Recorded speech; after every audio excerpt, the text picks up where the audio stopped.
100% नहीं 1000% हरियाणा प्रदेश के अंदर चौधरी भूपेंद्र सिंह हुड्डा जी की सरकार बनने जा रही है, कांग्रेस पार्टी की सरकार बनने जा रही है। 10 साल में जनता ने देख लिया है कि इस बीजेपी की सरकार ने, आरएसएस सरकार ने कितना बुरा हाल जनता कर दिया है। आप चाहे किसान की लीजिए, कर्मचारी की लीजिए, सरपंच संघ की लीजिए, सबका ऊपर अत्याचार किए जा रहे हैं, सबको घसीटा जा रहा है। यहाँ तक कि हमारी बहन बेटियों को, जो खिलाड़ी है, उनको भी सड़कों पे घसीटने का काम इस बीजेपी सरकार ने किया है। मनराज गुलिया ने हल्का बादली से कांग्रेस की टिकट के लिए दावेदारी ठोकी है। बादली हल्के की छत्तीस बिरादरी का हमेशा मुझे स्नेह और आशीर्वाद मिला है, और अगर चौधरी भूपेंद्र सिंह हुड्डा जी के माध्यम से हमें आशीर्वाद मिलता है तो विधानसभा के पटल पर भी बादली हल्के की आवाज को बुलंद करने का काम करेंगे। दोनों विधायकों को बारी बारी देख लिया है। 2014 में चौधरी ओम प्रकाश धनखड़ जी एक बड़ा नाम थे। 2019 में जनता ने उनको नकार दिया। कांग्रेस के टिकट पर कुलदीप वत्स जी विधायक बने। दोनों का दौर हल्का बादली वासियों ने देख लिया। इन दोनों का दौर पूरी बादली की जनता ने देख लिया है। जी। राजनीति चल रही है तो आरोप और प्रत्यारोप की राजनीति चल रही है। तो किसान भाई अपने ट्रैक्टर से कोई काम करता है, उसके चालान काट दिए जाते हैं, किसी के बड़े बड़े और बिल भेजते हैं, एक दूसरे पर आरोप प्रत्यारोप तो लगा रहे हैं, लेकिन उनकी समस्याओं का समाधान के बारे में नहीं सोचते हैं। जनता ने जिनको विधानसभा में भेजा है, दो विधायकों को दिया दोनों पार्टी के, लेकिन उन जनता का जो समाधान है वो दोनों में से कोई नहीं कर पाया। हमें दुख होता है, उस हरबीर गुलिया के वंशज हैं, हमारी रगों में उस हरबीर गुलिया का खून दौड़ रहा है, इसलिए हमारे रोंगटे खड़े हो जाते हैं। जिस समय बादली को या गुलिया खाप को उसको उपेक्षा की दृष्टि से देखा जाता है, या उसको उपेक्षा करके एक तरफ साइड में कर दिया जाता है, गुलिया बादली हल्के की जो 36 बिरादरी है उसकी उपेक्षा कभी भी हम सहन नहीं कर पाए। अगर हमें सेवा का मौका मिलता है तो बादली को एक ऊंचाइयों तक लेके जाएंगे। हमने ठाना है और बादली में नया विकास कराना। नमस्कार दोस्तों, स्वागत है आपका समाचार क्यारी हिंदी न्यूज चैनल में। और आज समाचार क्यारी झज्जर बादली कार्यालय में हमारे साथ खास मेहमान हैं जो हल्का बादली में पिछले अनेक वर्षों से सक्रिय हैं, शिक्षाविद हैं, मास्टर मनराज गुलिया लाडपुर। बहुत बहुत स्वागत है मनराज भाई आपका समाचार क्यारी में।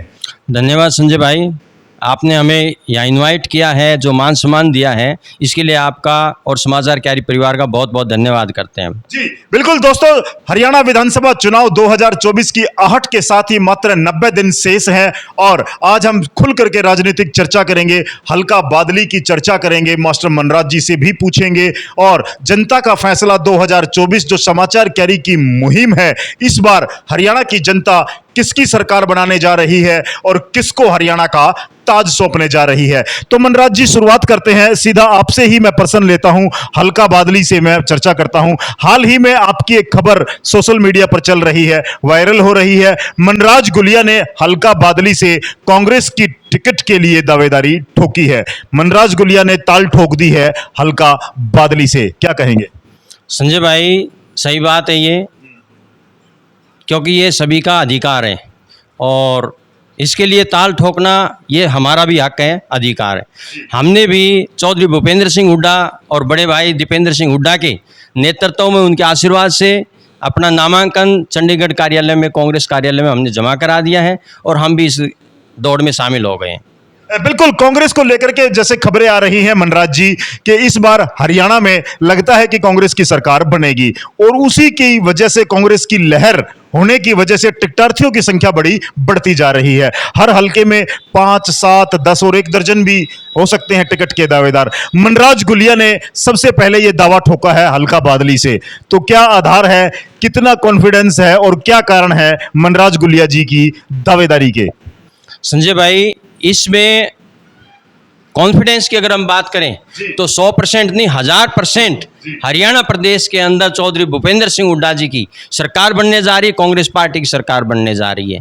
और क्योंकि 10 साल में जनता ने देख लिया है, हरियाणा प्रदेश की जनता ने देख लिया है कि इस बीजेपी की सरकार ने, आरएसएस सरकार ने कितना बुरा हाल जनता कर दिया है। आप चाहे किसान की लीजिए, कर्मचारी की लीजिए, सरपंच संघ की लीजिए, सबका ऊपर अत्याचार किए जा रहे हैं, सबको घसीटा जा रहा है। यहाँ तक कि हमारी बहन बेटियों को, जो खिलाड़ी है, जो देश में और प्रदेश में इंटरनेशनल लेवल पे जो हमारा देश का झंडा लहराते, तिरंगा लहराते हैं, उनको भी सड़कों पे घसीटने का काम इस बीजेपी सरकार ने किया है। तो इनसे सब पूरी जनता त्राही त्राही कर रही है। और इस समय अगर कोई उम्मीद है तो वो चौधरी भूपेंद्र सिंह हुड्डा जी से उम्मीद लगाए बैठी है जनता कि इस बार उनका जनता का भला कर सकता है तो चौधरी भूपेंद्र सिंह हुड्डा ही कर सकते हैं।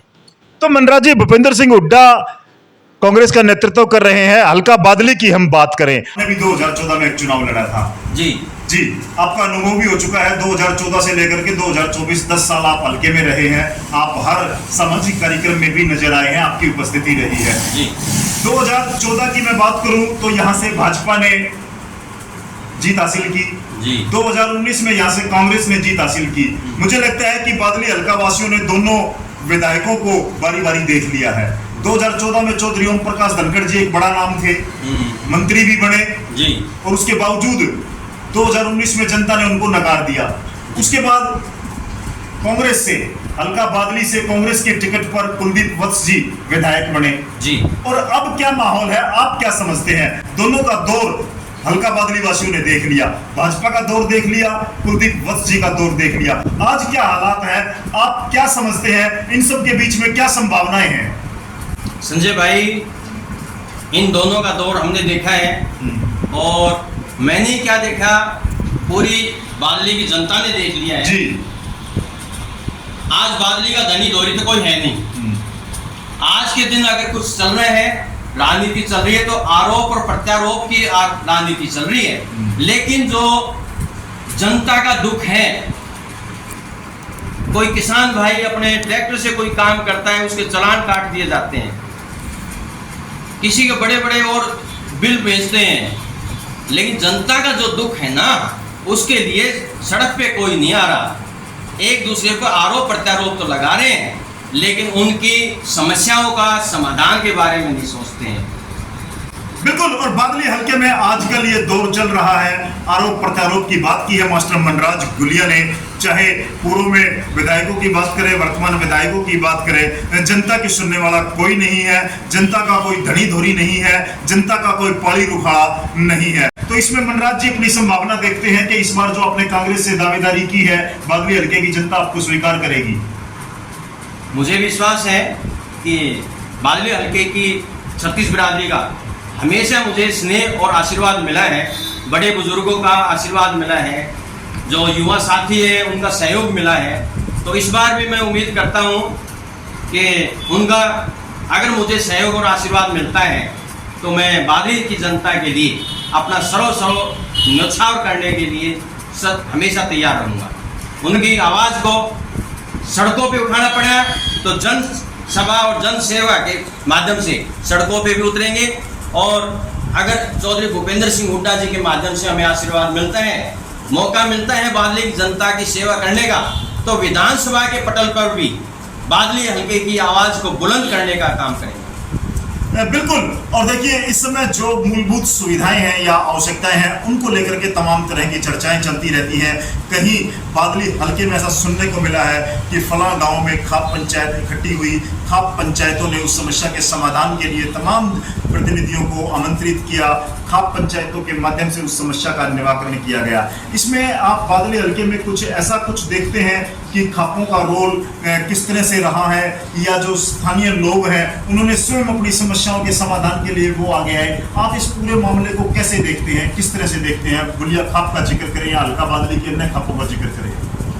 संजय भाई, बादली हल्के की जो जनता है या बादली की जो 36 बिरादरी है, उनकी जो समस्याएं हैं उन्होंने खाप के माध्यम से अपने आप सोल्व की है या फिर अपने पर्सनली रूप में उन्होंने किया है। लेकिन जिसको 36 बिरादरी की जनता ने, जिनको एक विश्वास बना करके, विश्वास के साथ जिसको राजनेता बनाया या विधानसभा में भेजा है, इस 10 साल के दौर में दो विधायकों को दिया दोनों पार्टी के, लेकिन उन जनता का जो समाधान है वो दोनों में से कोई नहीं कर पाया। और हमें दुख होता है। दुख किस बात का होता है कि हम बादली में उस वंशज से बिलोंग करते हैं, उस हरबीर गुलिया के वंशज हैं हम। हमारी रगों में उस हरबीर गुलिया का खून दौड़ रहा है, इसलिए हमारे रोंगटे खड़े हो जाते हैं। जिस समय बादली को या गुलिया खाप को उसको उपेक्षा की दृष्टि से देखा जाता है या उसको उपेक्षा करके एक तरफ साइड में कर दिया जाता है, जिसकी तरफ कोई ध्यान नहीं दिया जाता। संजय जी, आपको ध्यान होगा कुछ समय पहले किसान आंदोलन में भी डासा बॉर्डर पर हमारे गुलिया खाप का जो टेंट लगा हुआ था किसान आंदोलन के लिए, मोदी सरकार ने जो 3 काले कानून किसानों के लिए बनाए थे, उसमें भी यहाँ हमारे गुलिया खाप के प्रधान के नेतृत्व में यहाँ पर हमने आंदोलन चलाया है और उसमें भी हमने अपनी आवाज़ को बुलंद किया है, किसानों की आवाज़ को बुलंद किया है। उसी तरह से आगे भी हम यही गुलिया खाप या बादली हल्के की जो 36 बिरादरी है उसकी उपेक्षा कभी भी हम सहन नहीं कर पाए। बिल्कुल, और ये चुनावी समय है और चुनावी ताल ठोकते विभिन्न प्रत्याशी आपको नजर आ जाएंगे और मनराज गुलिया का यह जोश और आत्मविश्वास निश्चित तौर से उनकी दावेदारी को और पुख्ता करता है। बादली की तमाम स्थानीय समस्याओं को लेकर के मनराज गुलिया निकले हैं बादली में बदलाव की ओर। कितने सहमत हैं बादली में बदलाव की ओर? 100% सहमत है संजय भाई। अगर हमें सेवा का मौका मिलता है तो बादली को एक ऊंचाइयों तक लेके जाएंगे और यही है कि अब हमने ठाना है और बादली में नया विकास कराना है। तो इसमें मनराज जी अपनी संभावना देखते हैं कि इस बार जो आपने कांग्रेस से दावेदारी की है बादली हल्के की जनता आपको स्वीकार करेगी? मुझे विश्वास है कि बादली हल्के की 36 बिरादरी का हमेशा मुझे स्नेह और आशीर्वाद मिला है, बड़े बुजुर्गों का आशीर्वाद मिला है, जो युवा साथी है उनका सहयोग मिला है। तो इस बार भी मैं उम्मीद करता हूँ कि उनका अगर मुझे सहयोग और आशीर्वाद मिलता है तो मैं बादली की जनता के लिए अपना सर्व न्यौछावर करने के लिए हमेशा तैयार रहूँगा। उनकी आवाज़ को सड़कों पे उठाना पड़ा तो जन सभा और जन सेवा के माध्यम से सड़कों पे भी उतरेंगे और अगर चौधरी भूपेंद्र सिंह हुड्डा जी के माध्यम से हमें आशीर्वाद मिलता है, मौका मिलता है बादली की जनता की सेवा करने का, तो विधानसभा के पटल पर भी बादली हल्के की आवाज़ को बुलंद करने का काम करें।